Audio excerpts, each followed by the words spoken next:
Yeah, I generally can't stand filming in the gym. So I decided to film a gym vlog. We're going to do a Q&A as well, because we've got some questions loaded up.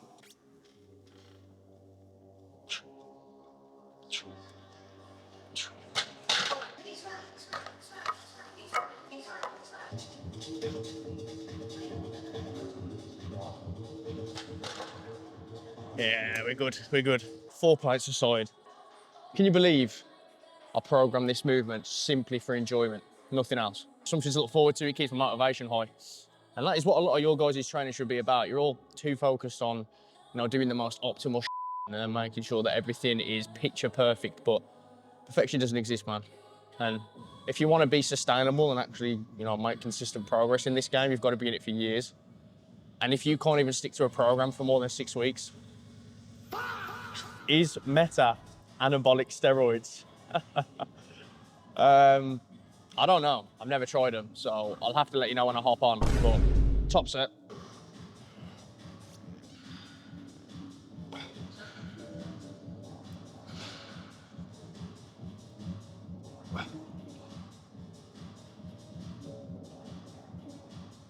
Ooh. Damn. Just see that form? Optimal time to train.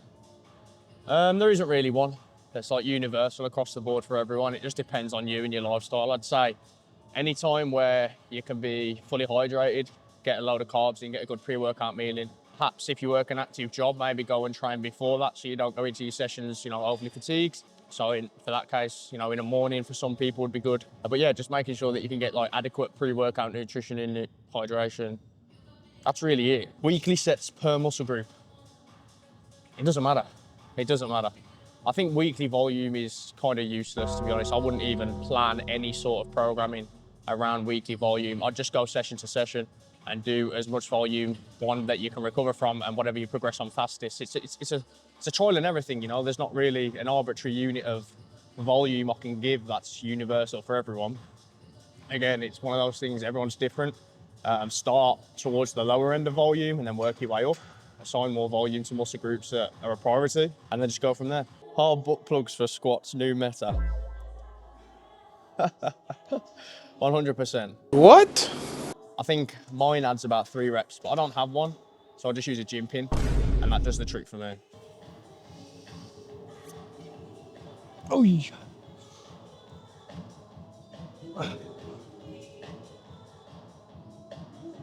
Oh, should I do another one? No. That would have been stupid. Whoosh.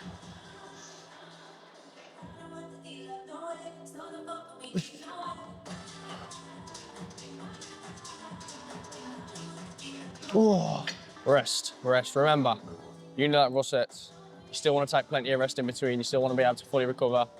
Spinal CNS fatigue does show to carry over with contralateral muscle, so I would definitely make sure you're resting for a sufficient period. And obviously, with cardiovascular fatigue as well, you want to make sure that you're just fully recovered, heart rate's back down to sort of a normal range, breathing's back in check, and then you go into your other arm. Because a lot of people rush unilateral sets to go straight from one to the other, but I don't see any benefit in that. But then again, if you can match reps, you're okay.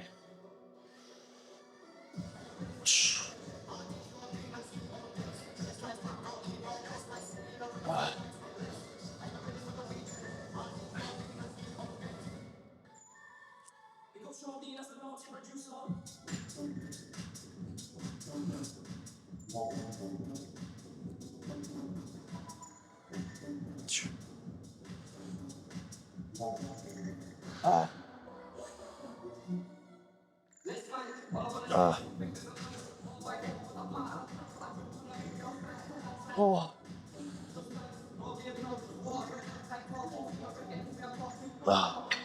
Next question. How to stay shredded year round? Again, it depends what you mean by shredded. If you mean single digit body fat, I really don't see the point, man. Like I say, unless you are a professional bodybuilder and you're competing. I mean, even then though, they don't stay single digit all year round, right? And at that point, like visually, you look great. But in terms of hormone levels, overall health, and like day-to-day energy, you're gonna feel like shit. So I definitely would not try and stay shredded, per se, all year round. Lean, which I would consider to be around 10 to 12%, great body fat percentage to be in. Nutrient partitioning, overall hormone levels, like I'm talking about mostly males here, but like, you know, 10 to 12% is a good range to be in and maintain. And then when you get to that, it's just about slowly tailoring up your calories, you know, not going into crazy surpluses or like bulks, staying on top of your diet still. Because cutting's the easy part, right? Anyone can get down to 10 to 12%.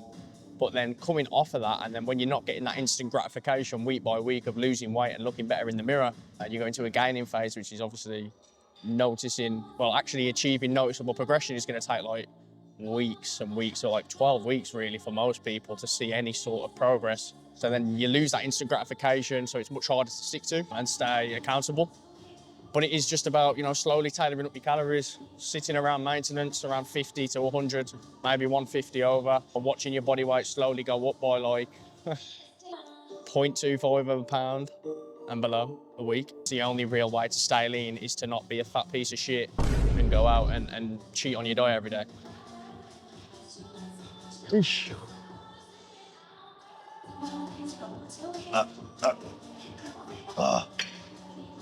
No question, just want to say your content is cool, very straightforward and enjoyable. Thank you, Frank. Just so people don't think I'm lying about that. That sounds like it's made up. My man, Frank. Thank you very much, man. That's what it's about. I'm gonna try and start uploading more on YouTube now frequently, even though I absolutely hate the fact that I've got a huge Sony camera set up right there that everyone can see. There's nothing worse, in my opinion, than whacking out a big Sony camera in the gym. Simple. What is my intra stack? Now, with intra workout, I'd say there's only a couple of things you really need. If you're someone who sweats a lot, I'd have some sort of like sodium-based product in there, just salt maybe. You know, that's all I put in mine, just a little bit of salt. And then like cyclic dextrin, so some sort of like carb solution, like a carb powder. Best one being highly branched cyclic dextrin. Has a very high molecular weight, speeds up gastric emptying, so that would be my choice. I also use EAAs, even though I eat a lot of animal produce, just because one, this is like an insurance policy when I'm training, then also the flavour. So like, I've actually forgot to put some in today, and my intra workout is just water, cyclic dextrin and salt. So it tastes absolutely disgusting. So putting the EAAs in there, you know, just gives it a little bit of flavour.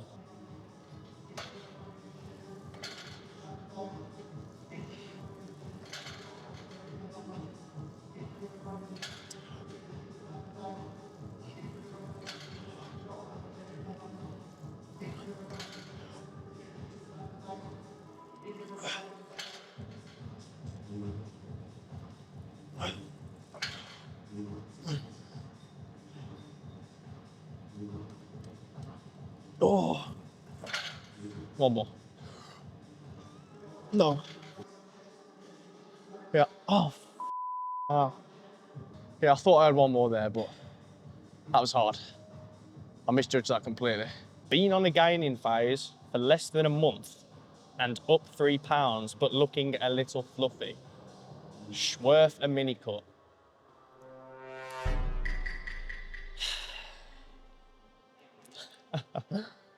Let me do my set now, I'll get back to you.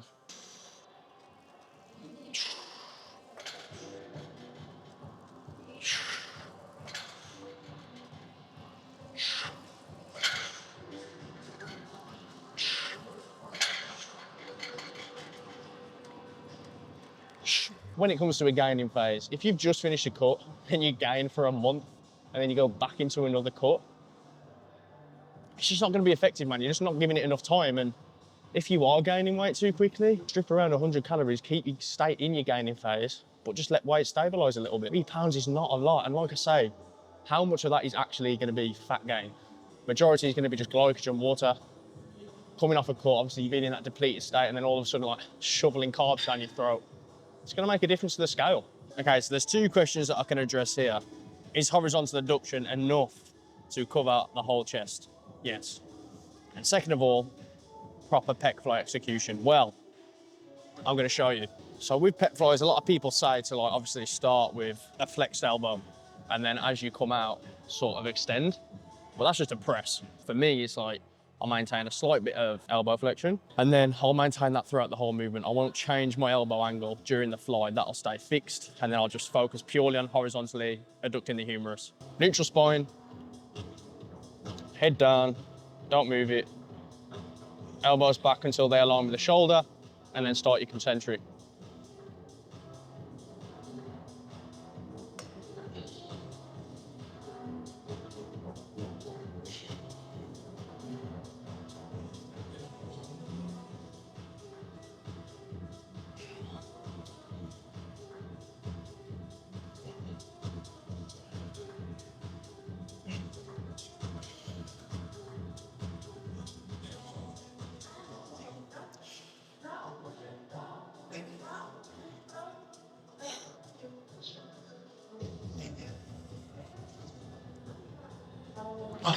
Who is the GOAT of what?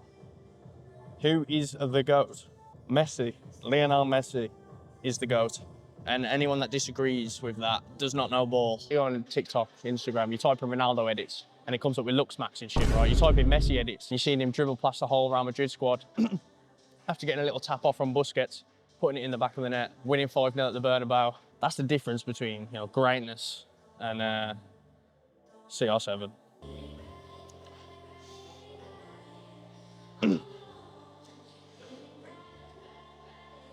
Oof. Oof.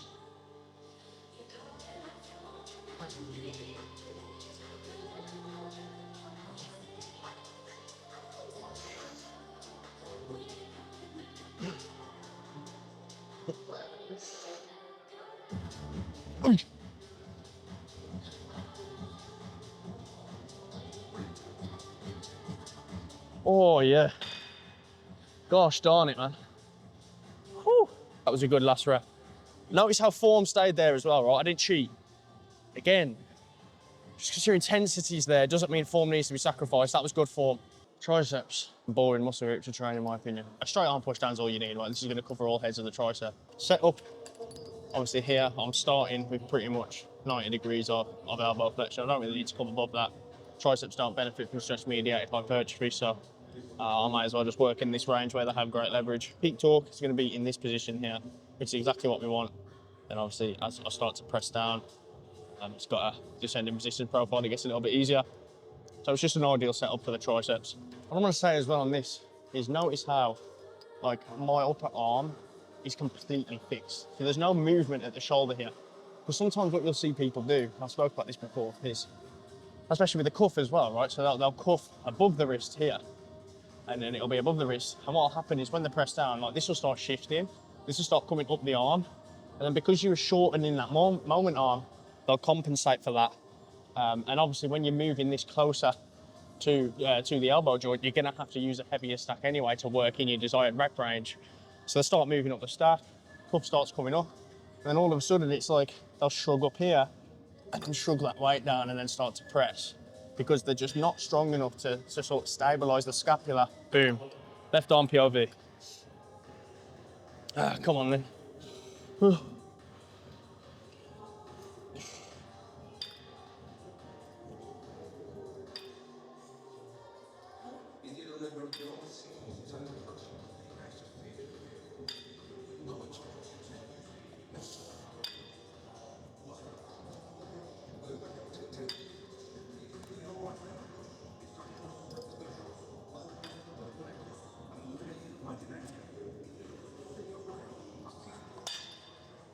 Pretty good set. Why did you switch from full body every other day to upper lower if full body is more optimal?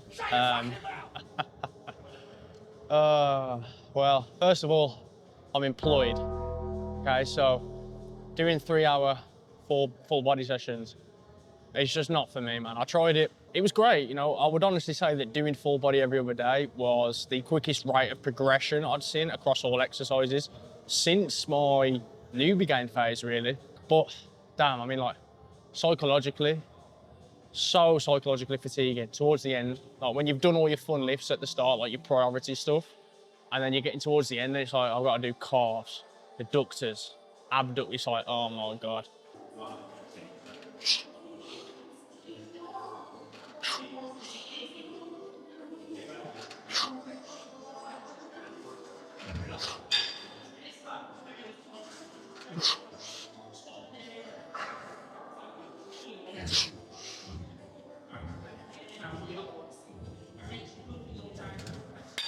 Best pre-workout meals, post-workout meals.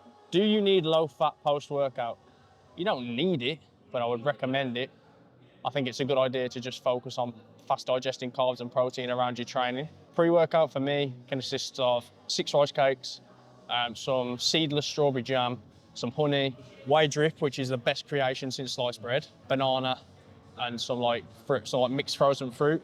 Because all of that put together, you're mixing glucose and fructose, and that makes use of different intestinal transporters, which is something that I'd definitely look into when it comes to increasing glycogen uptake and actually being able to use the carbs that you are consuming. So I would definitely mix sources of fructose and glucose around, if you had to do like a ratio, I'd do like 2 to 1 glucose to fructose ratio. And then post-workout, I'll come back and I'll simply just have cream and rice. What to do when I full stacked a machine and can't Gympin it? Well, first of all, have you actually full stacked it? Like with good execution, solid form, actually targeting the muscle group that you're looking to target.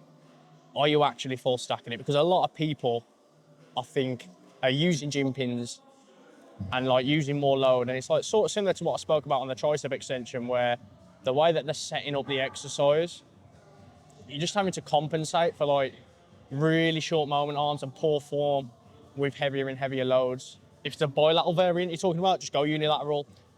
Go to a better gym with heavier machines. Move to like maybe a plate loaded machine, or if you're doing, I don't know, if it's like a chest press machine, use a Smith press instead. Obviously there's a lot more room for progression on there, and there's absolutely no chance that you full stacking that.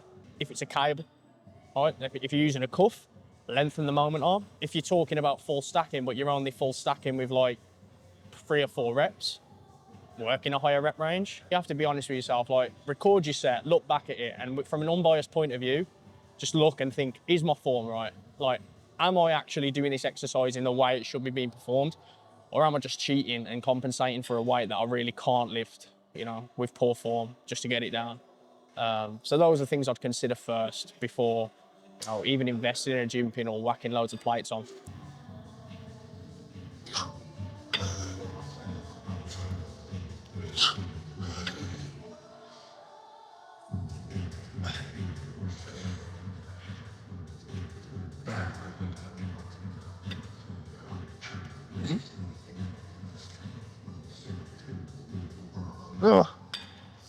So one of the questions I got, which I don't think I finished addressing, I started talking about it, was best bang for your buck movements. This is one of them. If you're doing a row with around 45 degrees of shoulder abduction, right? So like an arm path that's not all the way out, not all the way in, somewhere in the middle. But when it comes to overall lat stimulus, rear delt stimulus, and then if you include scapular retraction on this as well, you're really covering all areas of the back there. Now obviously, yes, it would be more optimal to separate them all into separate movements. In theory, that would be better for an overall stimulus. However, if you're short on time, maybe you're running full body, you just want a bang for your buck movement, which covers all areas of the back. This is it. I work up to 4 plates. So I usually do kelsos, to be honest, but I'll just switch it up. Oh shit. Yeah, you didn't see that. Please don't put that in.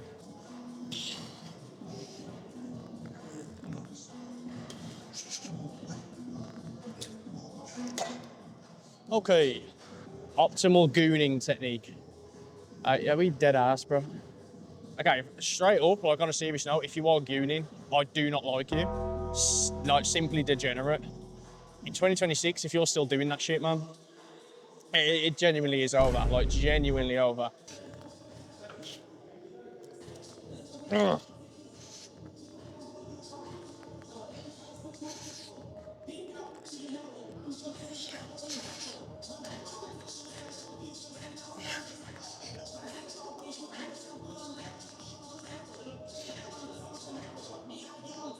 Oh, yeah.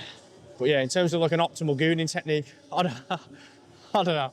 Reddit's the place you should be asking that question. So next question is max fat loss rates, heavily under discussed topic. Simply just depends on how fat the person is. There's some Some crazy bifters.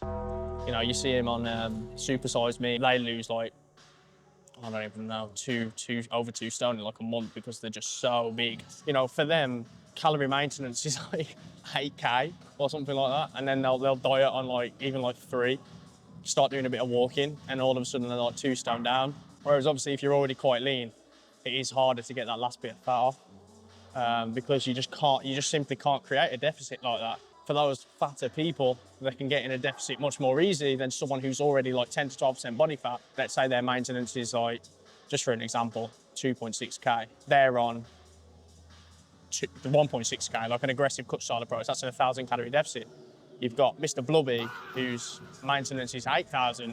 He does the exact same diet on 1.6K, you know, and he's in a 6.4 thousand calorie deficit. So it's like, that's the thing. It's completely dependent on the person in terms of, there isn't a, you know, an arbitrary unit for everyone in terms of max fat loss rates. It's dependent on obviously the deficit you create. But if you go and watch my aggressive cut videos, you can see I lost a lot of weight very quickly. I've done the same for clients as well. And for that, that's for like more lifestyle people that are already pretty lean but want to take it to that next level. So if you want to learn more about the aggressive cut style approach and want to just lose fat as quickly as possible, I'll tag those videos below. I'd recommend going and giving them a watch. But enough of the shameless plugs. Last set. Oh.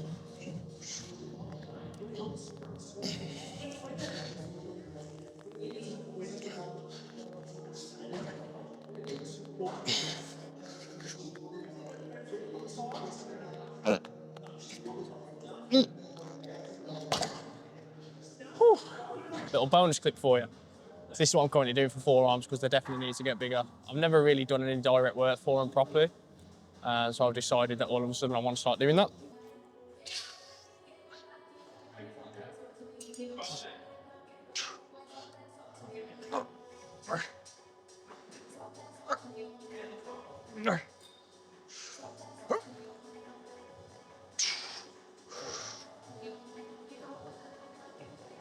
Oh.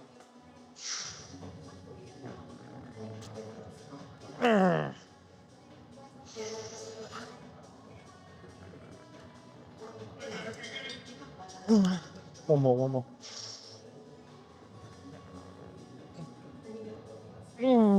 Getting out. I mean, the forearms feel so pumped now. It's just, and obviously like a pump doesn't necessarily matter for muscle growth, but it's fun, right? A pump doesn't matter. Who cares, man? Get a pump, like, it feels incredible, makes the gym enjoyable. And a forearm pump is probably S tier when it comes to overall pumping a muscle. And this is just such a good exercise. I got inspiration of this from Declan, who did it on a lat-pulldown, I believe, with the pads, with like the knee pads, I think, if I remember that correctly. But with this setup, I just like having a sort of, you know, across the entire back, and then the pad across my entire back to sort of keep my hips stable. And then obviously with my arms pressed up against the pad as well, the back of my arms.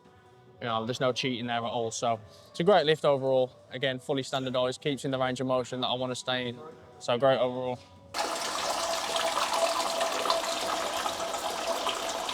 Pump check. Yes, I am recording this in a bathroom stall because I'm too scared to take my top off in the gym.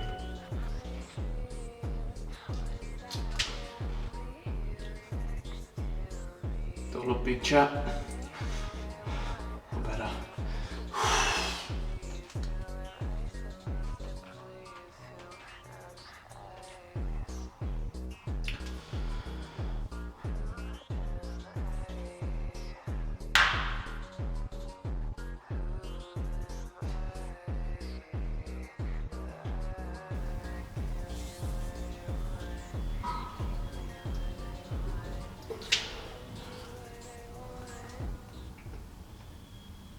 Science-based lifter filling out the compression. It's not something you see every day.